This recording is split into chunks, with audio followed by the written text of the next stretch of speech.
مولاي صل وسلم دائما أبدا على حبيبك خير الخلق كلهم. مولاي صل وسلم دائما أبدا على حبيبك. السلام عليكم ورحمة الله وبركاته. الحمد لله وكفى والصلاة والسلام على النبي المصطفى وعلى آله وصحبه ومن وافى ما بعد. رب اشرح لي صدري ويسر لي أمري واحلل عقدة من لساني يفقهوا قولي. أشهد أن لا إله إلا الله وأشهد أن محمدا عبده ورسوله. Amma ba'd. Alhamdulillah, pada kesempatan pagi hari ini kita bisa berjumpa kembali. Kita bersyukur kepada Allah Subhanahu wa Ta'ala atas limpahan rahmat, taufik dan hidayah kepada kita. Dan tak lupa kita selalu berselawat kepada Rasulullah Muhammad Sallallahu Alaihi Wasallam serta keluarga, sahabat, dan semoga kita tetap istiqomah di jalan sunnah-sunnahnya. Ikhwani wa akhwati, Bapak Ibu yang dirahmati Allah Subhanahu wa Ta'ala, alhamdulillah pada kesempatan pagi hari ini kita bisa berjumpa kembali, dan insya Allah kita akan sama-sama mentadaburi ayat Allah Subhanahu wa Ta'ala, yang insya Allah pada pertemuan yang kelima ini kita akan melanjutkan surat yang ketiga yang diturunkan oleh Allah Subhanahu wa Ta'ala. Surat yang pertama yaitu surat Al-Alaq, yang kedua adalah surat Al-Qalam, dan yang ketiga adalah surat Al-Muzammil. Walaupun di kalangan para ulama mufassir ada sedikit perbedaan mana yang lebih dahulu diturunkan oleh Allah Subhanahu wa Ta'ala, apakah suratul Muzammil ataukah suratul Muddathir. Ada yang mengatakan ini memang ada sedikit persamaan waktu turunnya di antara kedua surat ini. Wallahu a'lam bishawab. Kalau dilihat dari segi kandungan atau intisari dari dua surat ini, yaitu surat Al-Muzammil dan surat Al-Muddathir, sepertinya sebagaimana yang dikatakan oleh jumhurul ulama bahwa surat Al-Muddathir itu turun setelah surat Al-Muzammil. Artinya bahwa surat Al-Muzammil itu lebih dahulu daripada surat Al-Muddathir. Terlepas dari perdebatan perbedaan di kalangan para ulama, kita mengambil pendapat yang masyhur, yaitu surat ini termasuk surat yang diturunkan oleh Allah Subhanahu wa Ta'ala setelah surat Al-Qalam. Dan kita mengetahui urutan turun surat ini, kita sekaligus akan mengetahui inilah step by stepnya Nabi Sallallahu Alaihi Wasallam. Inilah panduan wahyu untuk meniti peradaban Islam, peradaban yang diakui oleh dunia, peradaban yang tercatat dalam sejarah, bahwa peradaban yang tak tertandingi kehebatannya, baik kekuatan fisiknya, kekuatan spiritualnya, dan bahkan menguasai dunia. Jadi ini bisa jadi pelajaran penting bagi kaum muda, anak-anak muda. Jika kalian pengen atau ingin menjadikan diri kita ini adalah orang-orang yang berjasa terhadap dunia, peradaban yang baik ini, maka silahkan diikuti step by stepnya wahyu dalam menentukan peradaban, membangun peradaban baru. Nah, surat ini dinamakan surat Al-Muzammil. Walaupun diawali dengan ya ayyuha, tetapi di situ ada lafaz Al-Muzammil, yaitu ya ayyuhal Muzammil. Perlu saya ingatkan kembali bahwa nama surat di dalam Al-Quran itu bisa jadi tidak hanya satu nama, ya. Ada yang memiliki banyak nama, ada yang memiliki memang hanya satu nama. Dan biasanya nama itu kebanyakan diambil dari kata yang terdapat di dalam surat tersebut. Dan yang lebih banyak adalah kata itu terdapat di ayat yang pertama. Gitu. Misal surat Al-Falaq karena qul a'udzu birabbil falaq. An-Nas karena qul a'udzu birabbin nas. Al-Muzammil karena ya ayyuhal muzammil. Namun ada yang diambil dari pertengahan dari surat tersebut. Misalnya surat At-Taghabun atau surat Al-Baqarah atau surat Ali Imran dan seterusnya. Ada yang bahkan nama surat itu tidak diambil dari kata yang terdapat di dalam surat itu, tetapi kesimpulan. Contoh suratul Ikhlas, itu tidak ada kata-kata ikhlas.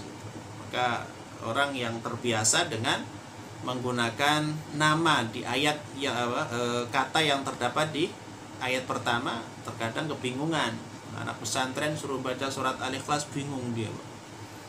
Ikhlas nggak ada, Pak. Tapi kalau kulhu, nah baru tahu. Nah, ini surat namanya surat Al-Muzammil. Di dalam mushaf kita itu secara urutan yang ke-73. Terdiri dari 20 ayat, ada 285 kata dan 838 huruf. Baik, ulama sepakat bahwa surat ini termasuk Makkiyah, artinya surat yang diturunkan oleh Allah sebelum Rasul sallallahu alaihi wasallam hijrah ke Yathrib atau ke Al-Madinah Al-Munawwarah. Namun demikian, ada perbedaan di ayat yang terakhir, yaitu di ayat ke-20. Di ayat ke-20, inna rabbaka ya'lamu annaka taqumu adna min thulutsayil lail ila akhir hadhil ayah. Ada yang mengatakan ini madaniyah. Nanti kita akan bahas insyaallah. Baik. Background dari surat ini kita perlu ingatkan kembali bahwa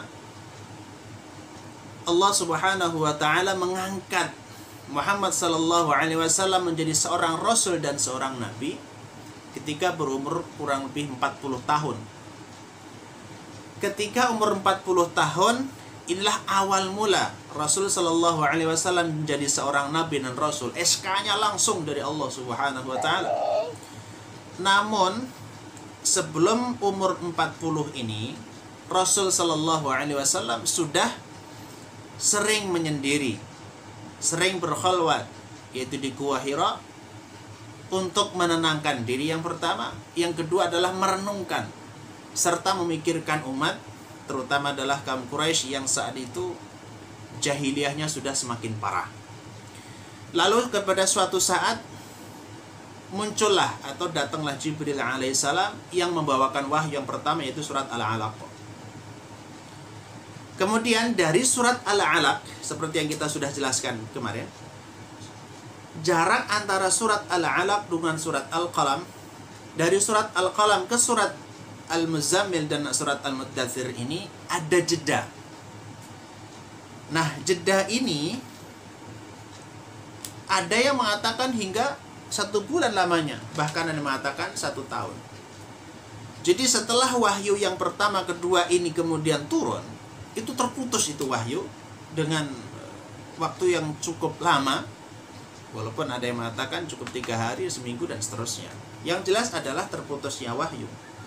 Sengaja memang Allah Subhanahu wa ta'ala memutus sesaat wahyu yang tidak diturunkan kepada Rasul sallallahu alaihi wasallam dengan tujuan tertentu nanti.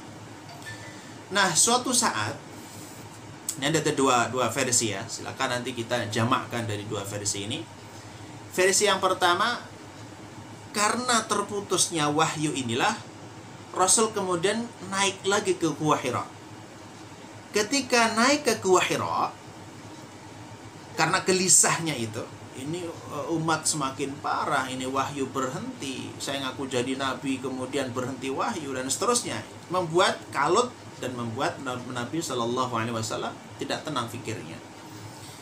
Di background perlu diperhatikan, Rasul tidak tenang fikirnya bukan karena tidak punya uang, karena Rasul memikirkan umat yang semakin parah dan panduan ini kenapa terputus gitu. Ketika beliau naik, kemudian tidak ditemukan Jibril seperti yang dulu. Tapi ketika mau turun, lamanya hampir sebulan di situ.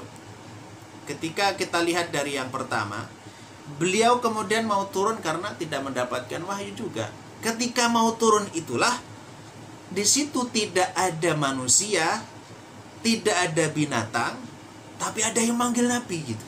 Ya Muhammad gitu. Nengok ke kanan ke kiri juga tidak ketemukan orang. Ke depan ke belakang juga gak ada orang, tapi ada yang menyapa. Nah, bayangkan ya, misalkan Usamah gitu pergi siang-siang aja lah, jangan malam-malam. Siang-siang di hutan belantara, gak ada orang, binatang gak ada gitu. Tiba-tiba ada yang manggil gitu. Sama gitu. Kanan gak ada, kiri gak ada, semua gak ada. Tapi kelihat ke atas, itu ada sesosok makhluk yang super besar itu, dan duduk di atas kursi. Ya kalau sekarang mungkin ada baju putih, jubah putih, rambut panjang, dan memanggil. Kemudian Rasul Shallallahu Alaihi Wasallam merasa sangat ketakutan, kemudian lari menuju ke rumah. Dan saat itu yang ada di rumah adalah istri tercinta, yaitu Khadijah binti Khuwailid radhiyallahu anha. Saat sampai di rumah itulah menggigil keadaan beliau sallallahu alaihi wasallam, dan beliau mengatakan zammiluni zammiluni.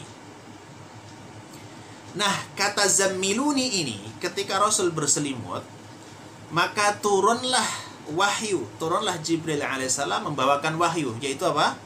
Ya ayyuhal muttatsir, bukan ya ayyuhal muzammil. Tapi kemudian setelah beberapa saat, lupa nanti juga ada yang mengatakan muzammil ya. Kemudian ini di Darun Nadwah, yaitu di balai pertemuannya orang-orang Quraisy, diperbicarakan ini, Muhammad ini seperti ini, dia sudah mulai gila, dia sudah tidak waras dan seterusnya. Coba kita berikan satu alasan kenapa dia itu menjadi gila. Untuk kalau kita mengatakan dia gila, orang itu percaya gitu. Dan sekian banyak gelar nanti, ya gila yang tukang sihir, yang seterusnya itu.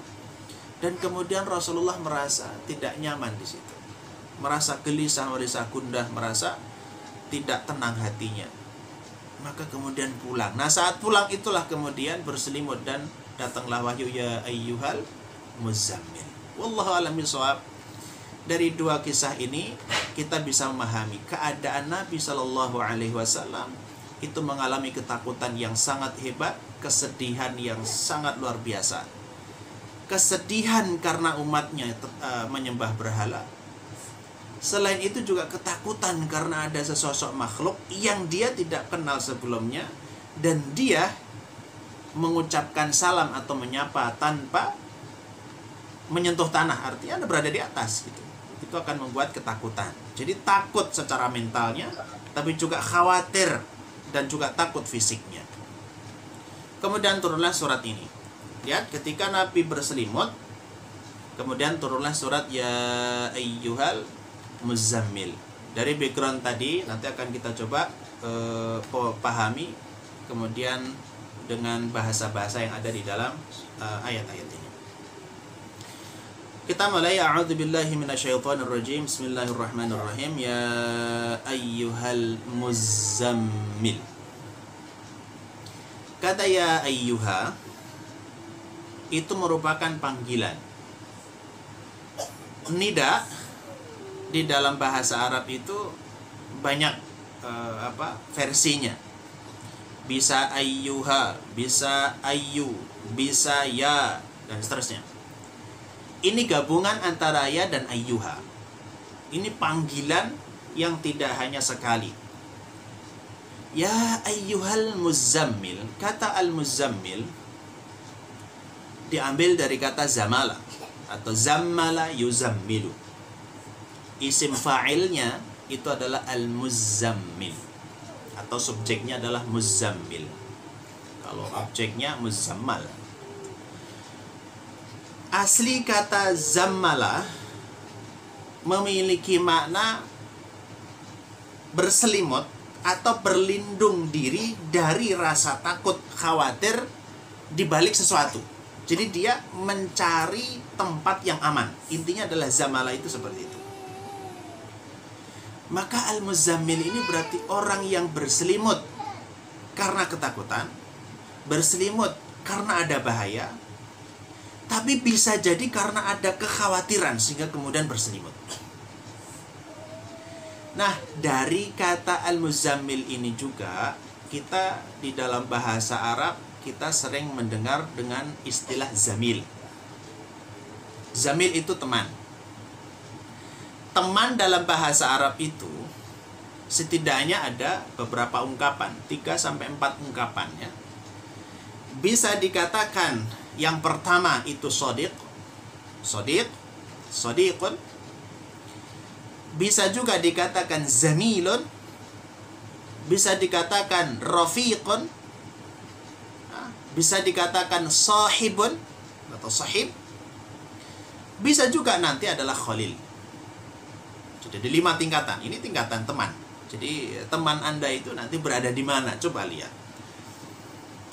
Sodiq, kenapa teman itu bahasa Arabnya salah satunya itu adalah sodiq? Sodiqun itu diambil dari kata sod, dal, sama qaf. Artinya benar. Sodiq artinya dia adalah orang yang selalu membenarkan, artinya dia berkata apa adanya yang jujur. Jadi kalau ada teman yang sering bohong berarti bukan sodiq dia. Kadzib dia.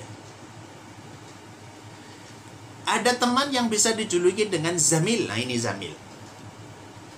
Zamil itu menutup. Kayak muzammil, orang yang menutup diri. Teman bahasa Arabnya salah satunya zamil karena menutupi aib saudaranya, menutupi aib temannya. Kalau ada teman yang mengumbar aib kita berarti bukan zamil. Ada lagi bisa dikatakan rafiq. Rafiqun pakai qaf ya. Rafiq itu orang yang selalu mengikuti ketika bepergiannya. Maka kata Umar bin Khattab, ketika Anda ingin mengetahui karakter teman yang sejati itu adalah ketika Anda sudah melakukan safar bareng. Karena dalam safar itu ketahuan karakternya. Bisa juga dikatakan dengan sahib. Ini paling tinggi ya. Sahib itu teman yang selalu membersamai seumur hidup. Tiwala hayati. Sepanjang hidupnya dia menemani. Makanya kata Al-Quran nanti surat Abasa, yauma yafirrul mar'u min akhi. Kemudian di sana ada apa? Wa sahibatihi wa bani. Sahib itu di situ adalah pasangan, suami atau istri. Kemudian ada satu lagi namanya khalil. Khalil itu kedekatan yang sangat dekat. Dan bahkan kata khalil itu tidak sembarangan digunakan dalam Al-Quran. Adanya al-akhillau yawma idzin ba'du li ba'din itu sangat dekat, yang bahkan perasaannya pun bisa menyatu. Nah, alangkah baiknya jika teman itu tergabung dari 5 karakter sekaligus. Dia juga jujur, dia juga menutupi aib, dia juga selalu membersamai dalam perjalanan, dan dia pun juga selalu ada dalam kehidupan kita. Nah, al-muzammil kita kembali, berarti orang yang berlindung di balik sesuatu untuk mencari keamanan, untuk mendapatkan keamanan, kenyamanan, serta ketenangan hati. Itu al-muzammil. Dalam hal ini ada 2 makna majazi dan juga makna hakiki. Kalau kita ambil makna hakiki, berarti memang Rasulullah sedang berselimut. Kemudian Allah menurunkan ayat, wahai orang yang berselimut. Tapi kata al-muzammil itu juga bisa bermakna majazi, artinya kiasan, bahwa orang yang sedang gelisah ini tidak memiliki aktivitas atau tidak melakukan aktivitas karena saking takutnya. Takut ketika melakukan sesuatu, kekhawatiran ketika melakukan sesuatu. Lihat perintah Allah Subhanahu wa Ta'ala. Maaf, saya lagi nangis.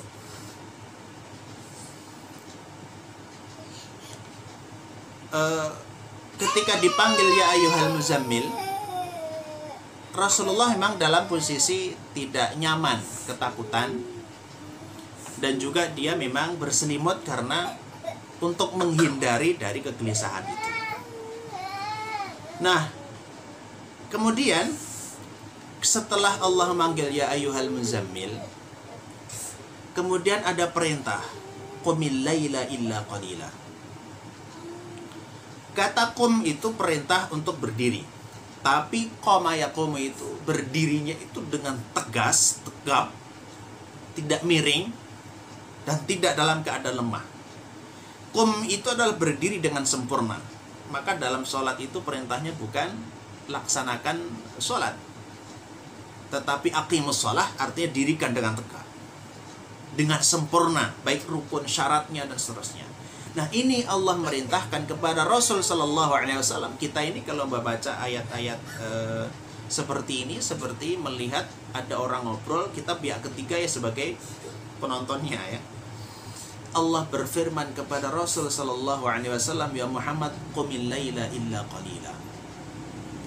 Bangun ya Muhammad, bangun malammu itu. Dan ketika sebelum ada illa qalila, inilah pentingnya dalam bahasa Arab kita pahami ada istilah istisna. Istisna itu adalah pengecualian. Seandainya tidak ada illa qalila, berarti perintah ini seluruh malamnya harus bangun. Jadi qumil laila ya Muhammad, malam itu nggak boleh tidur, bangun terus gitu. Itu memang awal perintahnya seperti itu. Illa kecuali qalila. Harus pahami baik-baik, terutama para penghafal Quran. Perintah pertama adalah qumil laila illa qalila. Bangun seluruh malam itu kecuali qalila. Kecuali sedikit malammu boleh kamu buat tidur. Tapi yang buat kamu tidur itu hanya qalila saja, sedikit. Jangan dibalik gitu. Ketika Anda punya masalah yang membuat gelisah, yang membuat Anda khawatir, yang membuat kita tidak tenang dan nyaman, seharusnya lakukan ini. Qumil laila illa qalila. Bangunlah seluruh malammu itu kecuali qalila, kecuali hanya sedikit. Nah, sedikitnya itu seberapa? Nanti Allah akan terangkan di bab berikutnya. Jadi kalau dalam ayat ini secara spesial khusus memang membahas atau memerintahkan kepada Rasul Sallallahu Alaihi Wasallam. Baik, sebentar. Mana tadi? Qumil laila. Qumil laila illa qalila. Rasul sallallahu alaihi wasallam diperintahkan oleh Allah Subhanahu wa taala untuk bangun seluruh malam. Illa kecuali qalil. Qalilun itu gini, kalau ada bulatan, kalau separuhnya itu namanya nisfun.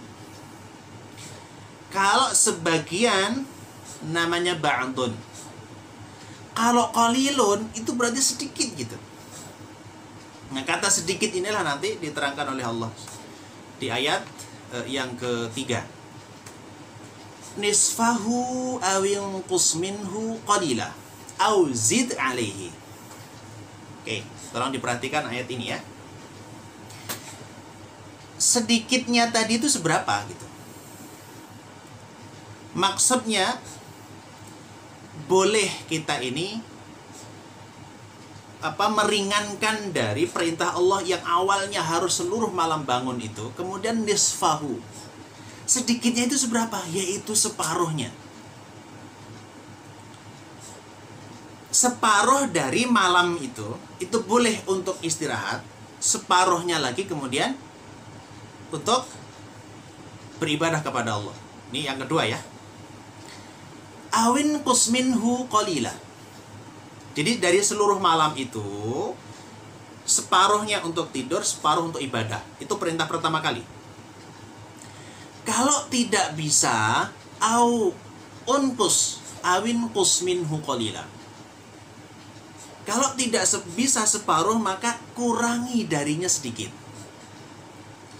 Separuh itu kalau dikurangi sedikit, berarti artinya sepertiga. Sepertiga malam itu untuk tidur, untuk istirahat.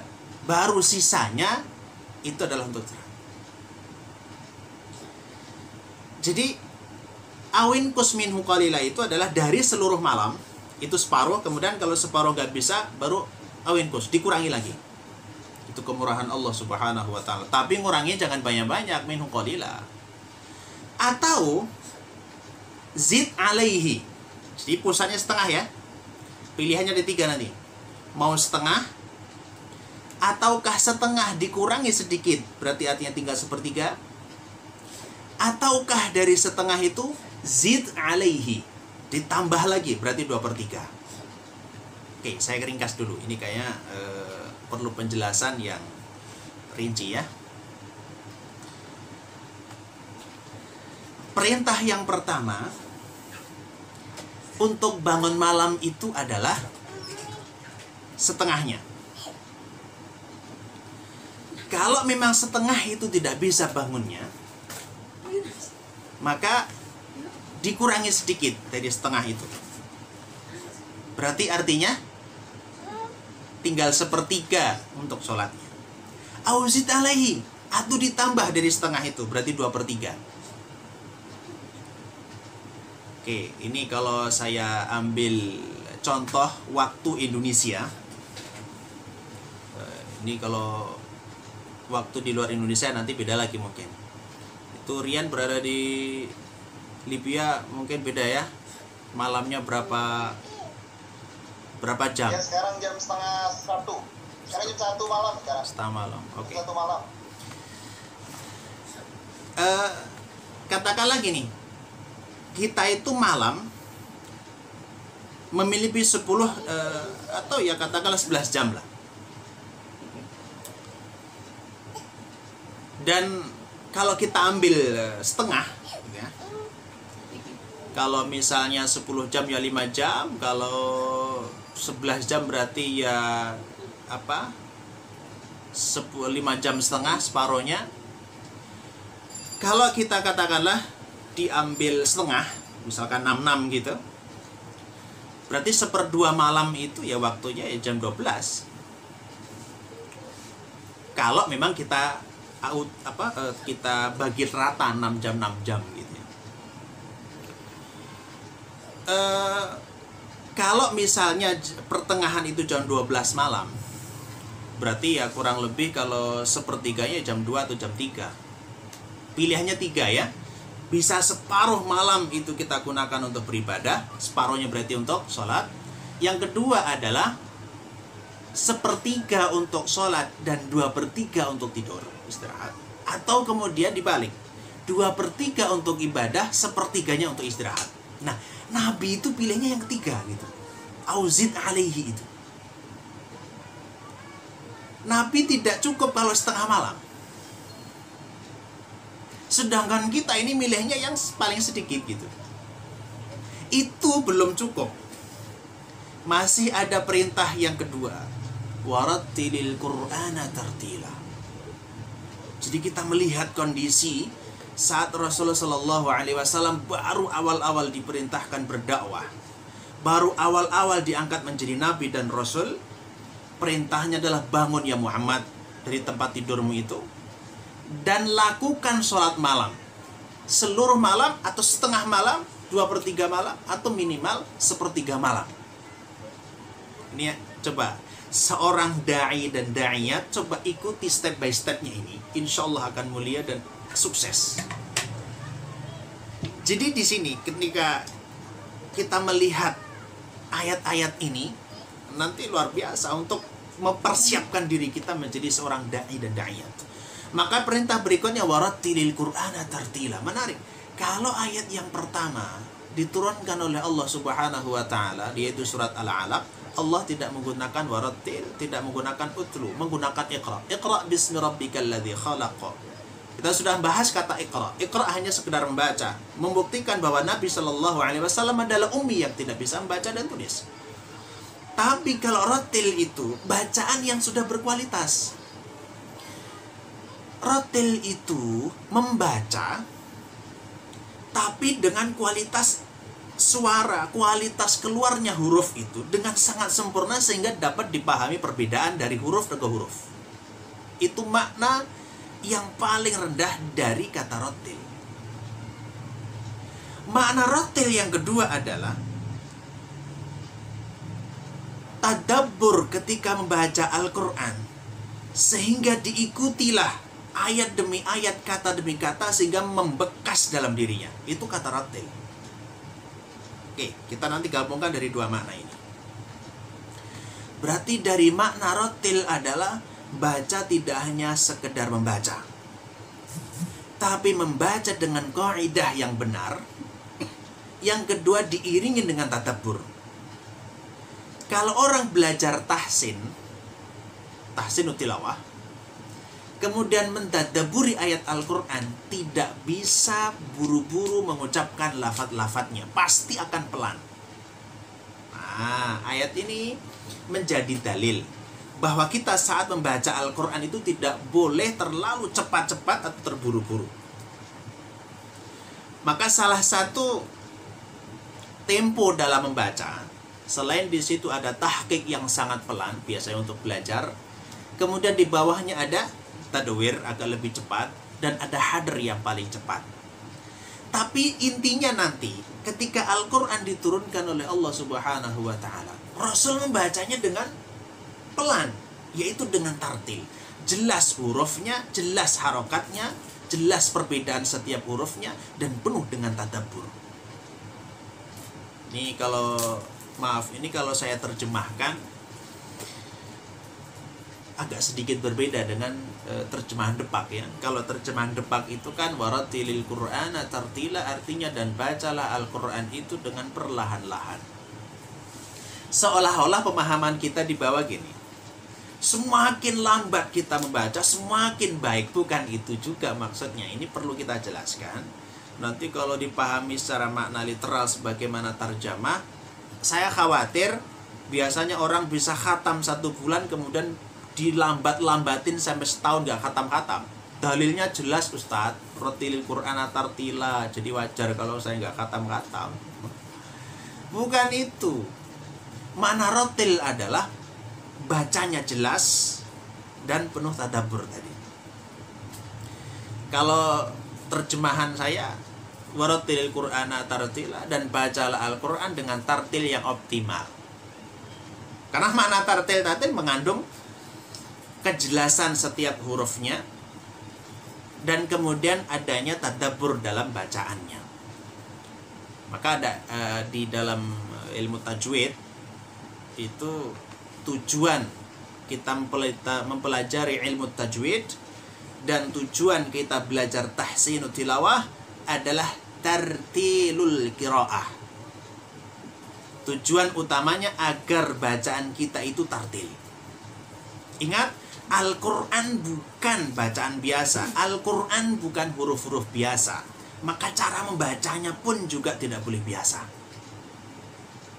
Kita perlakukan Al-Quran mulia, maka cara baca Al-Quran itu bukan qiraah saja, ada tartilnya. Bahkan nanti lebih tinggi dari tartil, itu namanya tilawah.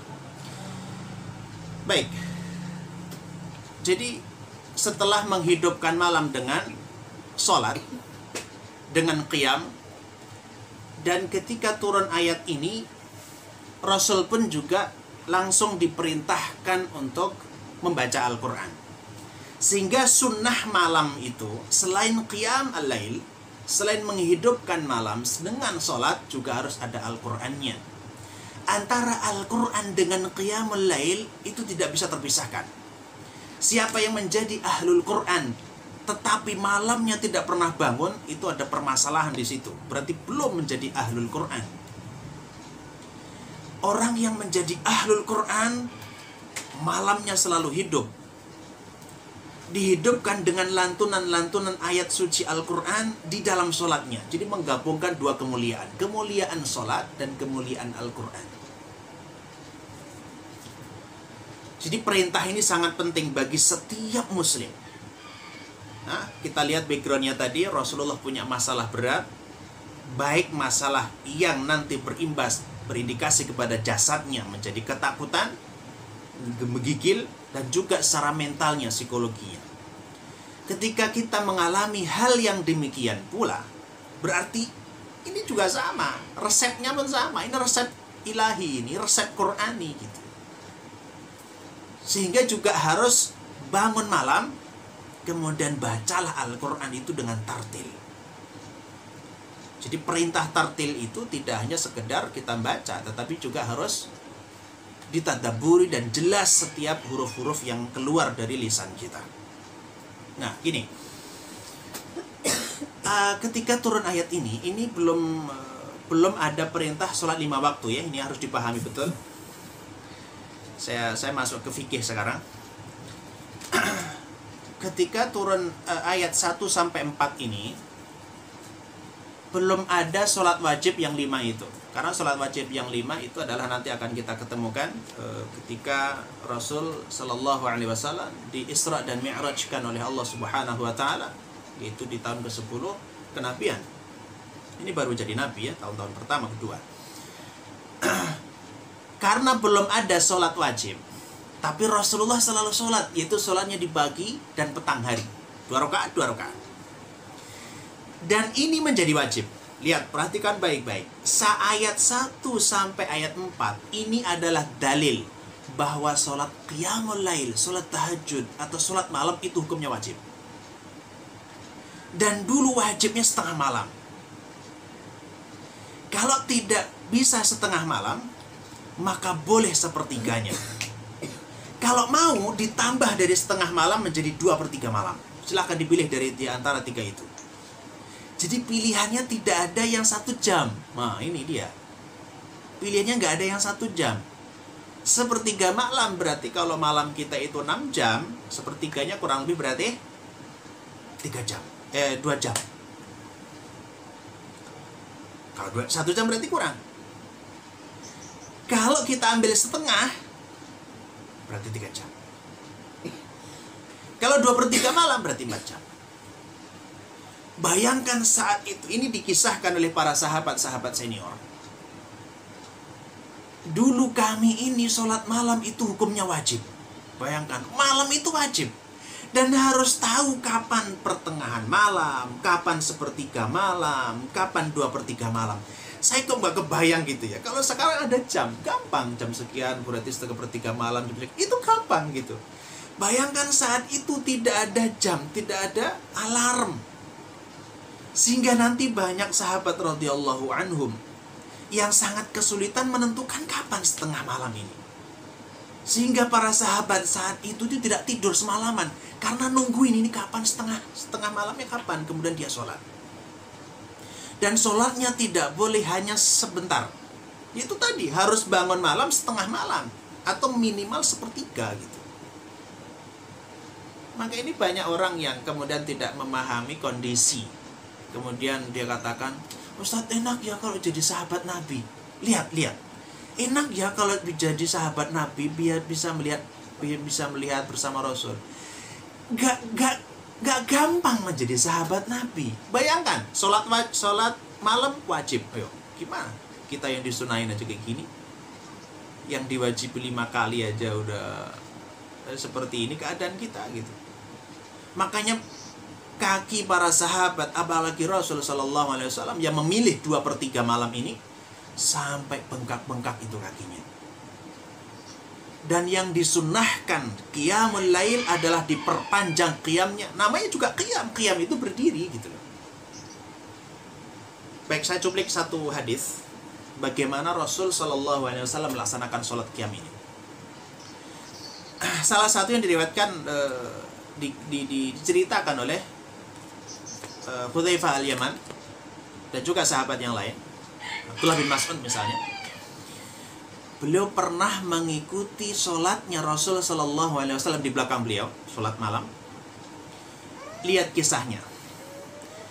Beliau mengikuti sholat malam Nabi Sallallahu Alaihi Wasallam dan diceritakan ketika membaca surat Al-Fatihah, kemudian membaca surat Al-Baqarah. Lihat, waladdallin amin bismillahirrahmanirrahim alif lam mim, yaitu baca Al-Baqarah. Ketika mendekati ayat 100, batin ini, Pak. Ini sudah mau sujud rukuk kayaknya udah 100 ayat. Ternyata lanjut. Sampai ketika hendak akhir di surat Al-Baqarah, batin lagi. Ini kayaknya sudah mau rukuk, ini udah habis Al-Baqarah. Ternyata bismillah lagi. Lanjut ke surat berikutnya.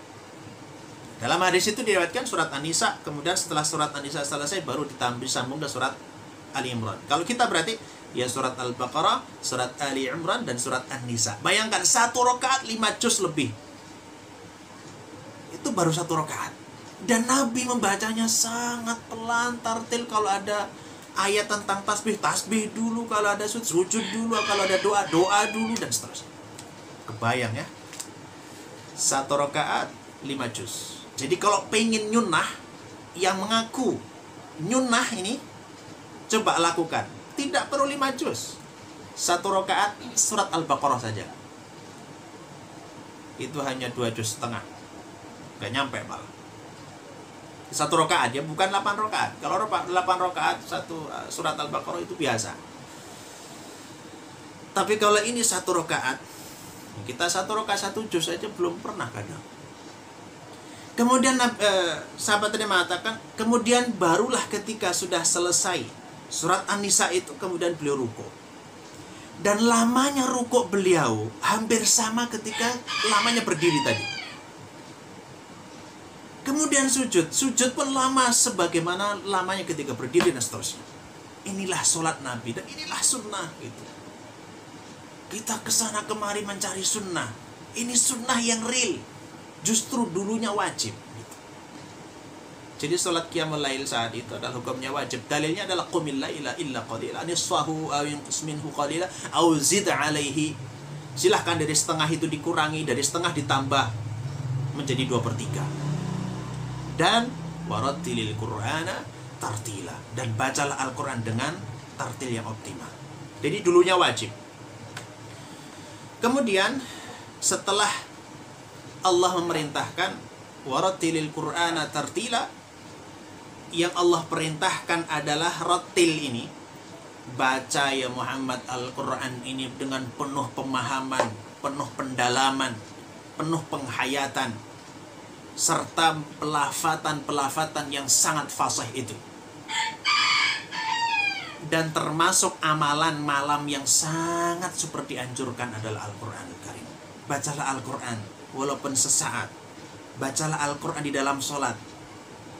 Dan lamakan berdiri dengan bacaan-bacaan sholat kita.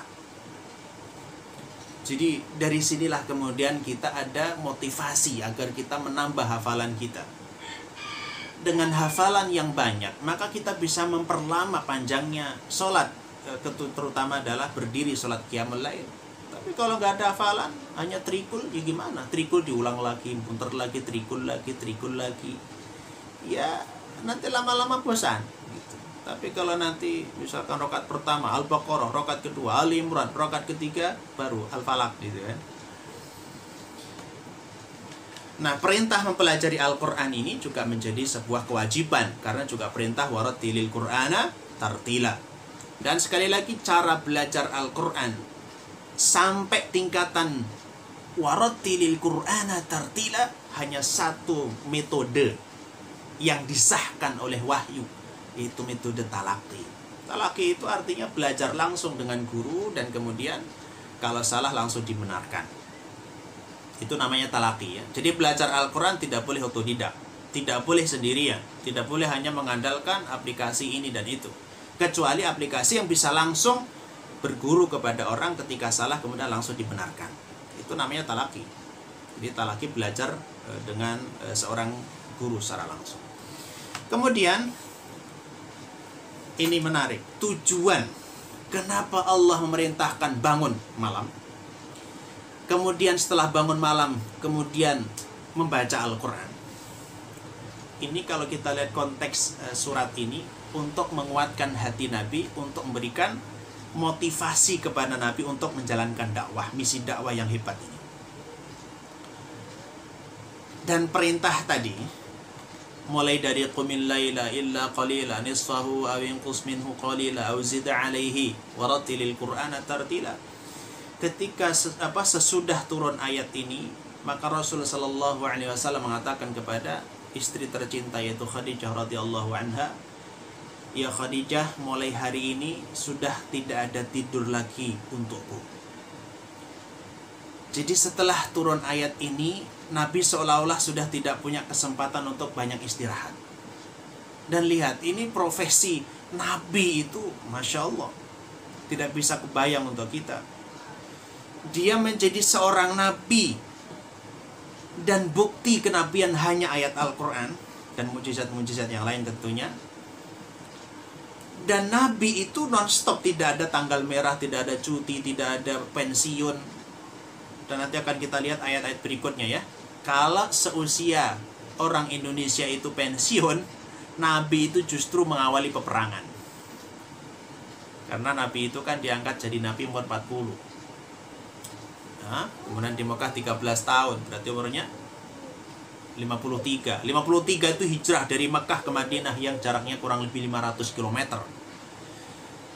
Kemudian 2 tahun kemudian berarti umur beliau 55, itu baru mengawali peperangan, perang Badar. Dan seterusnya perang terus. Ketika umur 60-an beliau perang. Kita pensiun itu bedanya ya. Nah, perintah Qiyamul Lail, perintah bangun malam, perintah Al-Quran untuk dibaca dan ditadaburi itu ternyata ada sesuatu yang Allah berikan kepada Rasul. Inna sanulqi alaika qawlan thaqila. Kenapa harus malam? Karena sesungguhnya sanulqi, kami kata Allah akan menurunkan. Al-Qayulqi itu artinya aslinya bukan menurunkan. Al-Qay itu apa namanya? Melemparkan, mencampakkan. Ya, aslinya gitu. Lalu artinya sanuqi itu adalah dicampakkan, didekatkan alaika khusus untuk ya Muhammad qaulan thaqila, yaitu perkataan yang sangat berat. Ulama berbeda pendapat apa yang disebut dengan qaulan thaqila. Apakah syariat Islam ini ataukah Al-Qur'anul Karim? Sebagian besar ulama qaulan thaqila, perkataan yang berat ini adalah Al-Qur'anul Karim. Artinya gini, ketika turun surat ini, Rasul itu sudah diwanti-wanti oleh Allah. Ya Muhammad, kamu harus kuatkan dirimu dengan qiyamul lail. Harus bangun malam, tidak boleh terlalu banyak tidur di malam hari. Kenapa? Karena kami akan menurunkan, akan mencampakkan Al-Qur'anul Karim, perkataan yang sangat berat di hatimu. Lihat ayat 5 ini di surat Al-Muzammil menjadi cambuk yang kuat bagi penghafal Quran. Al-Quran itu bukan perkataan biasa. Qaulan thaqila, perkataan yang sangat berat. Beratnya Al-Quran itu tidak hanya berat secara maknawi atau majazi, kiasan, bukan. Tapi memang berat. Lihat banyak hadis ketika Rasul Shallallahu Alaihi Wasallam menerima wahyu, kemudian saat itu berada di pangkuan sahabat radhiyallahu anhu, salah satu sahabat, dan salah satu sahabat tersebut mengisahkan, barusan paha saya ini seperti mau patah rasanya. Kenapa? Karena menanggung beban beratnya saat Al-Quran diturunkan kepada Nabi Shallallahu Alaihi Wasallam. Dan sekian hadis juga menyatakan, ketika Rasul berada di atas punggung unta, lalu ketika turun ayat kepada Rasul, maka unta ini langsung menderum karena beban berat yang ada di atas pundaknya itu, yaitu Rasul Sallallahu Alaihi Wasallam membawa wahyu Allah. Dan lihat di surat Al-Quran, di ayat Al-Quranul Karim, Allah menyatakan, "Lau anzalna hadzal Qur'ana 'ala jabalin la ra'aitahu khashi'an mutasaddi'an min khasyatillah." Ini bukti Al-Qur'an itu berat gitu. Lau anzalnya, sekiranya, seandainya Al-Qur'an itu diturunkan oleh Allah Subhanahu wa taala, jabal, bukan bukit lagi, jabal, gunung. Di atas gunung, la ra'aitahu khashi'an mutasaddi'an min khasyatillah. Maka kamu akan melihat gunung itu akan hancur berantakan karena takutnya kepada Allah Subhanahu wa taala. Al-Qur'an itu berat. Al-Qur'an itu istimewa. Kalau kita tidak perlakukan dengan istimewa, artinya kita tidak mengakui kemuliaan Al-Qur'an. Al-Qur'an itu memang berat, dihafal berat, dimurajaah berat, dipahami berat, apalagi diamalkan juga lebih berat lagi. Tapi ingat, beratnya Al-Quran ini itu diimbangi dengan kemampuan kita yang melebihi dari sesuatu apapun dari makhluk Allah Subhanahu wa taala. Al-Quran berat, iya. Oh, berarti kalau berat saya nggak apa-apa dong, nggak hafal, nggak apa-apa dong saya nggak paham, berat. Itu namanya alasan. Karena Allah sudah bersumpah, walaqad yassarnal qur'ana lidzikri fahal mim mudzakir. Al-Qur'an itu sudah kami buat semudah mungkin, kata Allah, untuk diingat. Berarti kita itu diberikan kemampuan yang jauh lebih besar untuk memahami Al-Quran, untuk menghayati Al-Quran, untuk mengamalkan Al-Quran. Walaupun Al-Quran berat, iya, tapi kemampuan kita lebih besar dari itu semua. Jadi kita berbangga di sini. Tapi di sisi lain kita harus introspeksi bahwa kita memang masih sangat jauh dari Al-Quran Al-Karim. Kenapa? Karena kita masih jauh dari Qiyamul Lail. Jadi inna sanuqi 'alaika qawlan thaqila.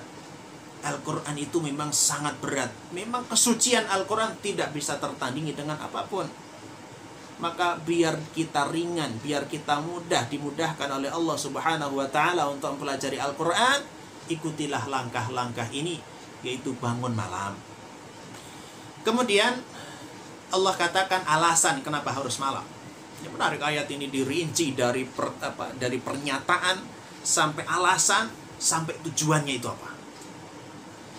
Inna nasyi'atal laili hiya ashaddu wata'an wa aqwamu qila.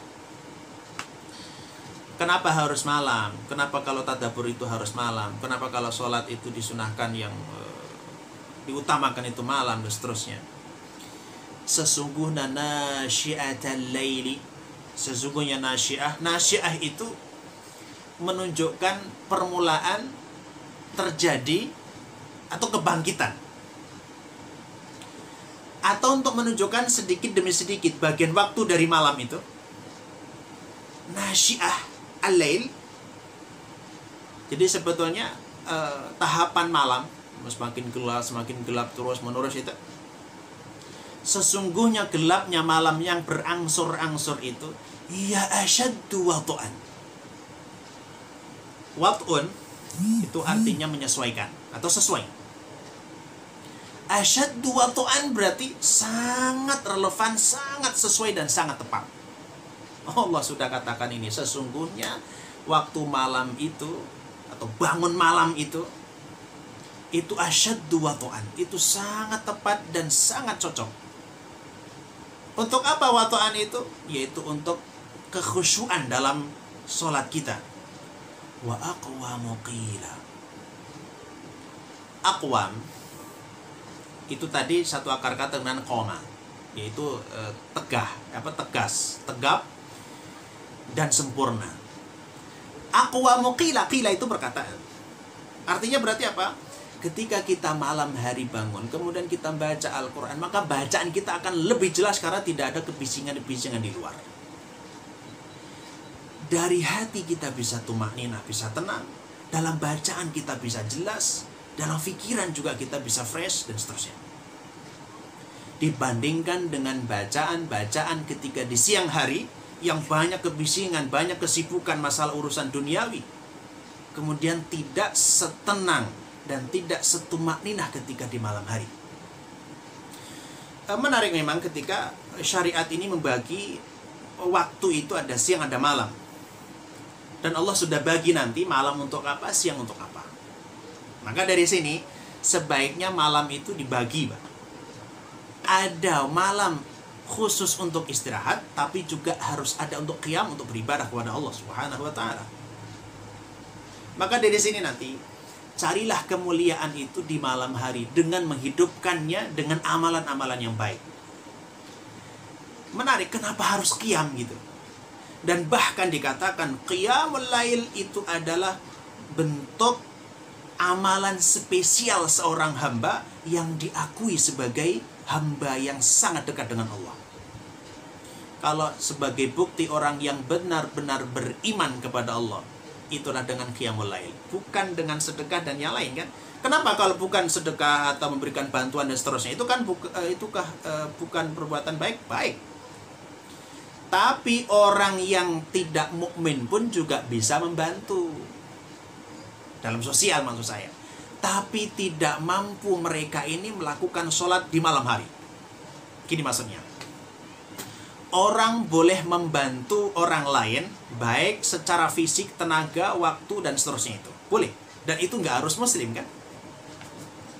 tapi yang mampu dilakukan oleh seorang yang mukmin, orang yang beriman, ahlul Quran, itu adalah qiyamul lail. Sekuat-kuatnya petinju itu kelas berat 80 kg misalnya, atau pelari maraton 5 km, belum tentu kuat qiyamul lail berdiri selama 1 jam penuh. Para pemuda itu katanya kuat-kuat, iya, tapi kalau sudah waktunya sepertiga malam terakhir, selimut itu lebih berat daripada barang yang paling berat sekalipun.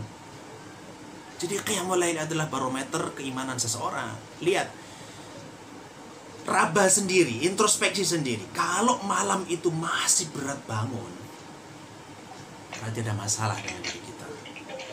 Apalagi mengaku ahlul Quran. Inna nasyi'atal laili hiya ashaddu wat'a wa aqwam qila. Inna laka fin nahari sabhan tawila. Kenapa tidak di siang hari? Karena sesungguhnya innalaka, sesungguhnya untukmu ya Muhammad, fin nahari, di siang hari itu sabhan tawila. Sabhan itu diambil dari kata sabaha ya. Sabaha itu satu akar kata dengan tasbih, kemudian sabahan, kemudian sabaha. Baik, sabaha itu arti aslinya adalah berenang. Sabaha itu artinya berenang aslinya ya.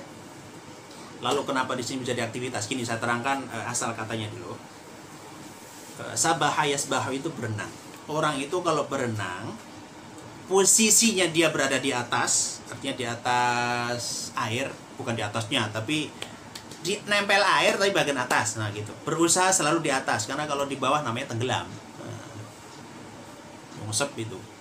Kemudian yang namanya sabaha, yang namanya renang, itu menjauhi dari titik satu ke titik yang lain, bergerak. Kalau diem aja ya enggak renang namanya. Lomba renang itu ya karena dulu-duluan ya, dari titik A ke titik B gitu kan. Enggak ada, yuk lomba renang, diem aja, tenggelam, mati. Nah, kata sabaha menarik kata Al-Quran, ya Allah. Innalaka, sesungguhnya bagimu ya Muhammad, di siang hari itu sabahan. Sabahan itu menggambarkan orang berenang itu lari ke sana, lari ke sini, ke sana lagi, ke sini lagi gitu. Kita itu kayak berenang. Maksudnya adalah kita sedang bekerja, beraktivitas, atau bahasa kita mencari rezeki itu tiwalan yang panjang. Dan itu menjadi urusan yang penting ketika di siang hari, karena kita memang diperintahkan untuk berusaha. Maka kata Allah, kalau di siang hari saya peruntukkan untuk kalian itu untuk beraktivitas, untuk bekerja, urusan duniawimu yang panjang sampai sore hari itu. Jadi ternyata kesibukan yang terdapat di siang hari membuat perhatian kita juga tidak sefokus ketika di malam hari kepada Al-Quranul Karim dan kepada Allah Subhanahu wa Ta'ala. Maka lihat di mana ya Allah, syariat itu sangat-sangat super sempurna. Kenapa kalau di siang hari kita sholatnya itu 4 kali, tapi di malam hari cuma sekali? Indahnya ya. Padahal kan 12 jam. Di siang hari itu sholat kita 4 kali loh. Subuh, zuhur, asar, maghrib. Sedangkan di malam hari cuma 1. Kenapa itu? Karena saat kita beraktivitas, kita itu selalu melakukan hal-hal yang justru melupakan kita dengan Allah Subhanahu wa Ta'ala. Dan terkadang di situ ada unsur dosa di dalam perbuatan pekerjaan kita. Kesibukan kita yang melupakan Allah ini, Allah atur biar kalian tidak terlalu lama lupanya denganku, kata Allah. Maka saya atur di siang hari, setiap sekian jam, nanti jam sekian, nanti waktu ini sholat, biar Anda ingat kepadaku, kata Allah. Dan bisa istirahat di waktu-waktu itu. Lihat, secara kesehatan, setiap waktu sholat itu memberikan dampak kesehatan kepada fisik kita, dan bahkan kesehatan akal kita, dan juga rohani kita. Itu Masya Allah. Di siang hari gitu, diawali siang dengan sholat subuh. Ketika kita sudah bekerja waktu duha, terus bekerja, diporsir otaknya, diporsir tenaganya, waktu zuhur istirahat, sholat. kemudian bekerja lagi. Nih, otak kita berpikir di pagi hari dengan berpikir di sore hari, atau di siang hari, maaf, siang sampai sore. Visi kita, kekuatan kita di pagi hari dengan di siang hari sampai sore itu berbeda. Di pagi hari mampu dari jam 6 misalkan sampai jam 11 siang itu bisa. Tapi kalau sore sudah nggak kuat. Makanya Allah jeda di waktu asar itu agar kita kemudian fresh kembali. Kemudian saat maghrib, kemudian diistirahatkan oleh Allah juga dengan sholat maghrib. Sebelum tidur kita pamitan kepada Allah. Karena sebenarnya tidur itu latihan mati. Tidur itu mati. Apa buktinya? Coba. Apa doanya bangun tidur itu? Alhamdulillahilladzi ahyana ba'da ma matana wa ilaihin nusyur. Ya Allah, alhamdulillah Engkau sudah menghidupkanku setelah Engkau matikan aku. Ya sebenarnya tidur itu latihan mati. Jadi kalau kita terlalu banyak tidur, itu terlalu banyak latihan mati. Gak usahlah kita terlalu banyak latihan, ya nanti akan bisa sendiri kok. Itu ya Usama. Jadi gak perlu latihan. Innalaka fin nahari sabhan tawila. Jadi waktu siang itu digunakan untuk beraktivitas. Adapun malam kita untuk mensyukuri, bermunajat kepada Allah Subhanahu wa taala atas kenikmatan yang sudah Allah berikan selama di siang hari dan juga sampai di malam hari, sampai seumuran yang saat ini kita gunakan itu di siang hari, kemudian juga di malam hari, kemudian di siang hari. Kemudian satu lagi ya, wadhkur isma rabbika wa tabattal ilaihi tabtila. Maka dari itu wadhkur, maka dan uzkur ismi rabbik. Maka uzkur itu artinya zikir, mengingat atau menyebutkan. Maka ingatlah, sebutlah isma rabbik. Menarik Pak. Ini kalau kita pahami ayatnya, kalau kita lihat konteksnya, Rasul tadi kan diperintahkan untuk bangun malam untuk masalah pribadi agar kuat, agar kita tegap, tegas, serta kuat menghadapi apapun permasalahan itu. Dengan ketika sudah beraktivitas, jangan lupa selalu menyebut asma Allah Subhanahu wa ta'ala. Ditambah lagi wa tabattal ilaihi tabtila. Tabattul gini, arti Imam Ibnu Jarir Al-Tabari misalkan mengatakan kata tabattul itu, orang kalau sudah ibadah terus menerus, sebagai orang yang ibadah namanya ibadah mutabattil, atau orang yang mutabattil, orang yang sangat tekun dalam beribadah, tidak boleh terputus, itu namanya tabattul. Artinya adalah terus meneruslah kalian itu untuk selalu mengingat, menyebut asma Allah Subhanahu wa ta'ala. Sebelum melakukan aktivitas, awali dengan basmalah. Saat melakukan aktivitas, ingatlah kepada Allah. Setelah beraktivitas, alhamdulillah, bahwa kita ingat bahwa ini adalah atas kenikmatan Allah Subhanahu wa ta'ala. Maka yang kita bahas kemarin adalah kita harus mengalhamdulillahi, kita mengucapkan alhamdulillah. Karena kita mampu mengucapkan alhamdulillah, itu sebetulnya karena pertolongan Allah Subhanahu wa ta'ala. Jadi mengingat Allah merupakan sarana terbaik dalam proses penyerahan diri kita kepada Allah Subhanahu wa ta'ala, dan itulah bentuk Islam yang sejati. Baik, saya simpulkan dari ayat 1 sampai ayat 7. Ketika kita punya masalah yang berat, punya masalah problema yang tidak kunjung solusinya didatangkan oleh Allah Subhanahu wa ta'ala, maka lakukanlah sholat qiyam, perbanyaklah baca Al-Quran. Insya Allah, Allah akan berikan kemudahan untuk mendapatkan solusi semua permasalahan itu. Hanya kenapa kita ini punya masalah, yang satu belum selesai, datang lagi yang satu, karena kita salah konsep. Ini konsep Qur'ani, konsep wahyu itu sudah ada. Kalau kita malas untuk berinteraksi dengan Allah Subhanahu wa ta'ala, itu artinya kita punya masalah yang semakin serius dengan Allah. Jadi sebelum da'i melakukan aktivitas dakwahnya, seorang petani sebelum melakukan aktivitas pertaniannya, seorang politikus sebelum terjun ke dalam politiknya, maka seyukianya dia adalah perkuat dulu jiwanya, perkuat lagi fisiknya dengan qiyamul lail, dan juga dengan nanti berzikir, mengingat kepada Allah Subhanahu wa taala. Hadanallahu ya'akum, saya kira ini yang dapat saya